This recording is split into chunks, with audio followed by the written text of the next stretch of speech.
For Father's Day, my dad took my brother and his sons fishing. I found out about it from a photo online. Called him, he said, "You're not part of this family like they are." When I asked him what that meant, he said, "You're a disappointment.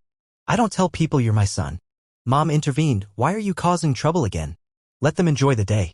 I replied, "Got it." That night I cut the connection. Later made a decision that hurt them. Now they are at my door, "Please talk to us. We need you." So this is probably going to get buried because I don't post much and it's long, but I guess I just need to get this out. Maybe someone will understand, or maybe I'm just ranting into the void. I'm typing this on my phone, sitting at my kitchen table because I can't sleep. So if it's messy, that's why. Sunday was Father's Day. Honestly, I didn't think much of it at first. My family isn't super close, but we're also not completely disconnected. Usually there's some spam in the group chat, maybe a meme or two, and my mom guilt-tripping everyone to call dad. But this year? Nothing. Not a single text from my brother Mark, my dad, or even my mom. It felt a little strange, but I figured maybe they were just busy doing something special. Maybe I'd hear from them later. So I'm just scrolling through Instagram, killing time when I see my cousin's story. It's a blurry photo, people on a dock, holding up fish, everyone grinning. I almost skip it until I recognize the faces. My dad. My brother Mark. His two sons. In the background, there's my uncle and a couple of my other cousins. It's not just some random fishing trip, it's a whole family thing. And there, right in the center, is my dad, beaming like he just won the lottery, holding up this ugly catfish. They're at the lake we used to go to as kids. I zoom in. Yeah, it's them. No doubt about it. I just sit there for a second, staring at my screen, trying to process it. I scroll back through my messages, thinking maybe I missed something. Nothing. Not a single invite. Not a "Hey, wanna come out?" Not even a "Bring chips." Just nothing. I even checked the old group chat. Dead. I'm not gonna lie, it stung. But mostly, I was just confused. I hadn't had any big fights with anyone lately. I was literally at my parents' house the week before, helping my dad set up his new phone because he hates tech. He didn't mention anything. Nothing felt off. So I text my brother Mark just a simple, "Yo, you guys at the lake?" Trying to play it cool, fishing for info without sounding too hurt. He leaves me on read. Alright, whatever. I decide to just call my dad straight up. He picks up, but there's this weird, annoyed tone in his voice, like I've interrupted something important. I ask if they're having fun at the lake, and he hesitates. Says, "Yeah, we're out here. It's Father's Day, you know how it is." So I ask straight up, "Why didn't anyone invite me?" He sighs, and I can almost picture him pinching the bridge of his nose, the way he does when he's annoyed. And then he says, "Look, it's just a thing for the real family. You're not part of it the way Mark and his boys are." I actually laugh because I think he's joking. But he's dead serious. I ask him, "What does that even mean?" And then he hits me with it. "You're a disappointment, Jack. I don't even tell people you're my son anymore. I just stare at the wall. In the background, I can hear people laughing, someone shouting about a fish they caught. The sound of them having fun, while I'm just here, feeling like I've been punched in the gut. I ask if Mom's there, and he says, "Yeah, she's here." Suddenly, she's on the line. Her voice is tired, like I've woken her up in the middle of the night. "Jack, why do you always have to make problems?" she sighs. "Can't you just let them enjoy their day?" I ask her, "Do you really think I'm making a problem?" Another sigh. "Jack, can you just let it be for once?" I say, "Okay. Understood." And I hang up. I don't slam my phone down or anything, I'm not an idiot, but I put it down hard enough that my coffee mug rattles. It's just quiet. I try to do something else, distract myself, but my mind keeps replaying that call. Did I do something wrong? Did I forget something? I go back through my head, but there's nothing. I always help out. I always show up. I keep my head down. I'm not perfect, but I'm not some criminal. But apparently I'm not real family either. I go outside, sit on the back steps. I don't even light a cigarette, I quit last year. I just sit there, staring at the sky, trying to make sense of it. And the more I think, the more I remember all the little times this has happened. Times I felt like an afterthought. Like last year on my birthday when they just sent a text instead of having dinner. Or when my car broke down and Dad told me I should be more responsible, but when Mark's car broke down he drove out in the rain to help. I always knew, I guess. I always felt like the odd one out. But I thought it was just in my head. Turns out they see it too. My phone buzzes. It's a text from my mom, "Jack, please don't make this a thing." Not even a question. I don't answer. I just go dark. Block the group chat. Mute their numbers. Delete my dad's contact. Take their photos off my phone, off my fridge. And that night, I sleep like absolute garbage. just staring at the ceiling, replaying that call over and over, trying to figure out what I did wrong. But eventually, the anger sets in. Screw it. If they want a real family, they can have it. See how that works out without me around to fix their messes. Because I've always been the one handling everything: bills, tech, even some of Dad's financial stuff, because he can't figure out online banking. They never thanked me. They just assumed I'd always be there. Well, not anymore. That was Sunday. I haven't heard from them since. And you know what? I don't even care. Actually, scratch that. I'm kind of looking forward to seeing how they manage without me.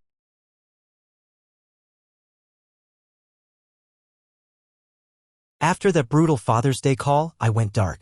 Blocked the family group chat, muted their numbers, and even deleted my dad's contact. It felt like a weird sort of power move, but mostly it was just survival. I needed space. Space to breathe, to not feel like a disappointment just because I wasn't whatever version of real family they wanted. But here's the thing about family: they don't just disappear when you try to ignore them. By Monday, I got a missed call notification from my brother Mark. I didn't answer. A couple hours later, my mom texts, "Can you help your dad with the TV? It's not working again." Not even a "how are you?" I stared at the text for a solid minute, just feeling this mix of anger and disbelief. So I left her on read. Guess that was my first little taste of revenge, but it didn't feel like enough. By Tuesday, the family group chat buzzed back to life. I didn't leave it, just muted it, because I wanted to see how long it would take for them to actually notice I was gone. Spoiler, not long. My mom started with, "Don't ignore us, it's childish." Mark, being Mark, jumped in with, "Bro, stop making things weird. You always do this." Real classic. I just didn't respond. Went about my day. Grocery shopping, cleaning up the apartment, watching YouTube. And every few hours, another text would pop up on my lock screen. But nothing from my dad.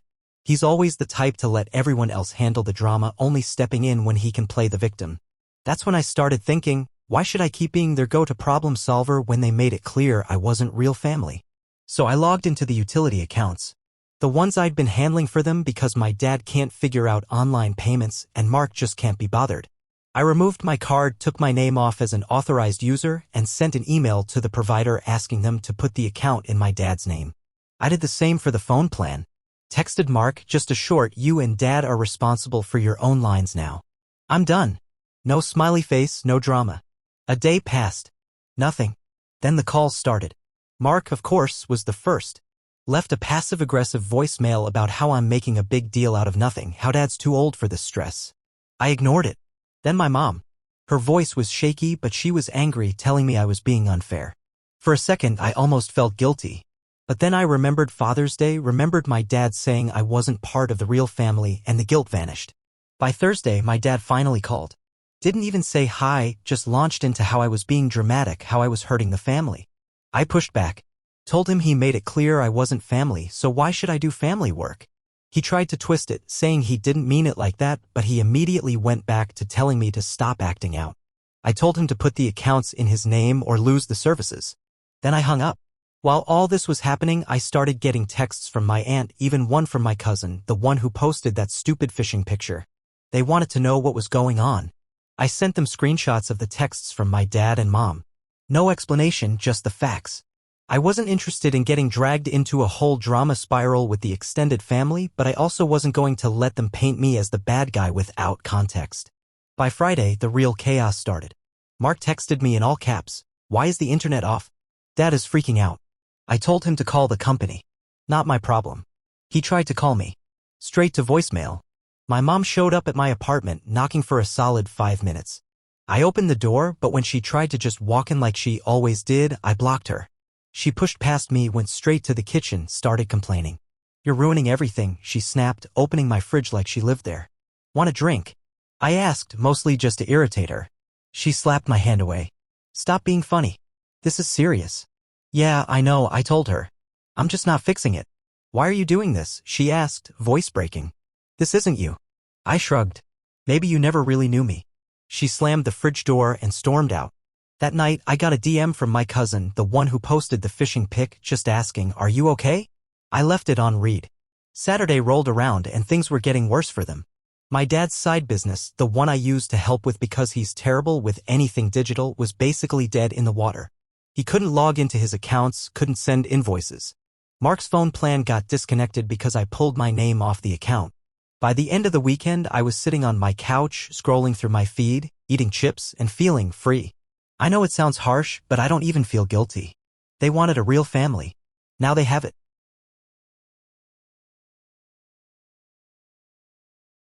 By the time the next week rolled around, I thought maybe the chaos would die down. Maybe they'd figure out how to manage without me. Spoiler, they didn't. Wednesday night, I'm heating up some frozen noodles, trying to just enjoy a quiet evening when there's this banging on my door. Not a polite knock, no, this is full on. I'm surprised they didn't break it banging. I check the peephole, and of course, it's my brother Mark. At first, I think about just ignoring him, letting him yell at an empty door. But the banging doesn't stop, so I crack it open just a bit. "Grow up, man," Mark shouts, trying to shove the door open with his shoulder. I hold it firmly. "What's your problem?" "You know exactly what my problem is. You're screwing over the whole family." I actually laugh. "The family that didn't even invite me to Father's Day? That family." He pushes harder, almost forcing his way inside, but I shove him back. "Get off my porch. You're ruining everything for Dad. For Mom. They can't figure anything out and you're just sitting here, acting like a child." "Not my problem," I say, and it feels weirdly good to say it. He calls me a loser and storms off, slapping the railing on his way out. I lock the door and just stand there, listening to him stomp down the steps. I check my phone and sure enough, I've got more missed calls from my mom. Her voicemails are this mix of angry and desperate, talking about how I'm making Dad sick with stress, how Mark can't get the utilities back on, how everything is falling apart. I go back to my noodles, eat them standing at the kitchen counter, and just feel this strange sense of calm. But it doesn't stop there. Thursday, I'm walking back from the store and I see Dad's car in the parking lot. I try to duck out, but he catches me, calling my name. He looks tired, like he hasn't slept, and just launches into a speech about how I'm being selfish. "You know I rely on you for these things. Why are you being like this?" I tell him I let it go the moment you told me I wasn't part of the real family. He blinks, tries to say he didn't mean it like that I'm twisting his words. But I don't let him off that easy. "You can't have it both ways, Dad. Either I'm family or I'm not. And if I'm not, then I'm not doing the work." His face goes red. "You're holding this whole family hostage. Maybe you should have thought about that before," I say, walking away while he's still fuming. By the weekend, things have completely spiraled for them. My dad's business is basically dead. Without access to the digital accounts I set up, he can't invoice anyone, can't even communicate with his clients. Mark's phone is shut off because the plan got disconnected.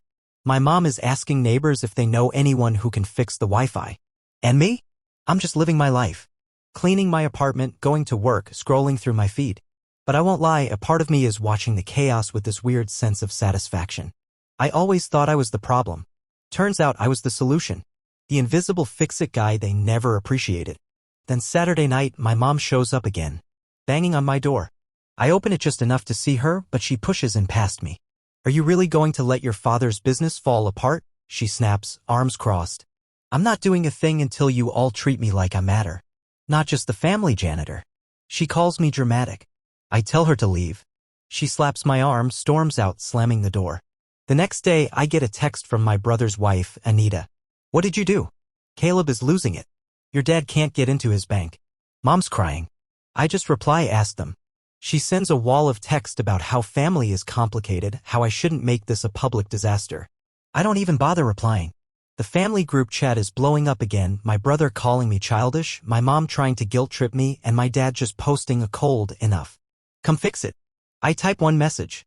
"If I'm not family, don't ask me to do family work." Then I mute the chat again. That night, I get a voicemail from my dad, practically spitting with rage. "You're wrecking everything I built. I can't believe you do this." I delete it. They wanted a family without me? They got it. And I'm done feeling guilty about it.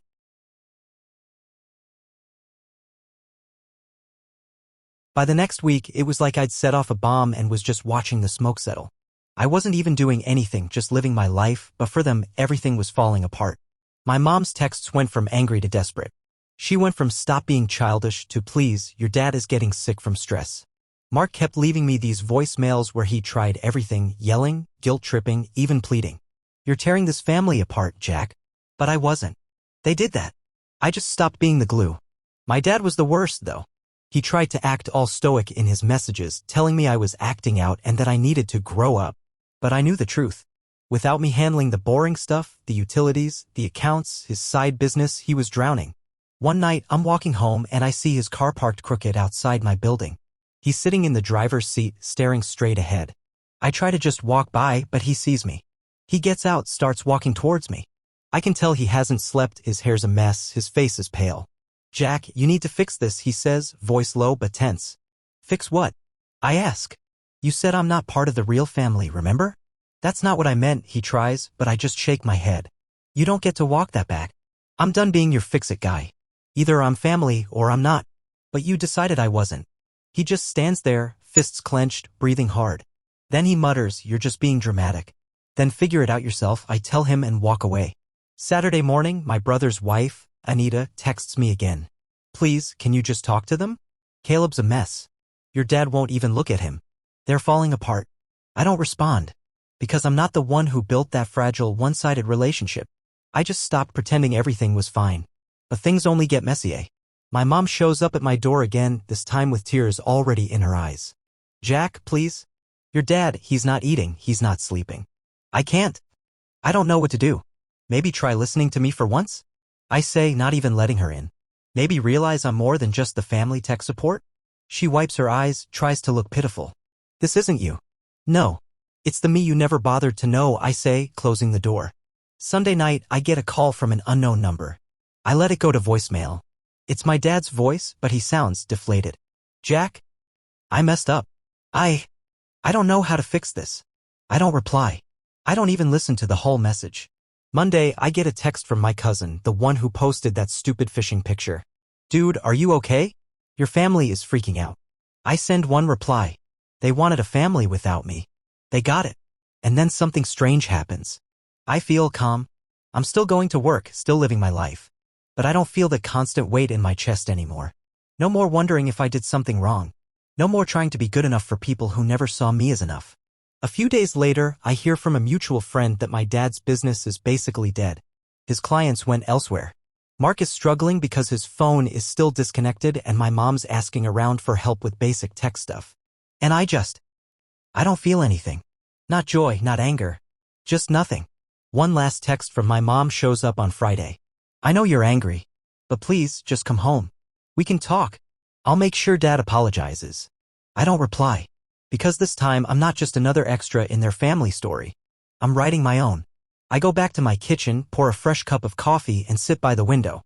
There's a strange peace in letting go. In realizing I don't owe them anything. They wanted a family that didn't include me. And now they have one. I'm just not part of it anymore.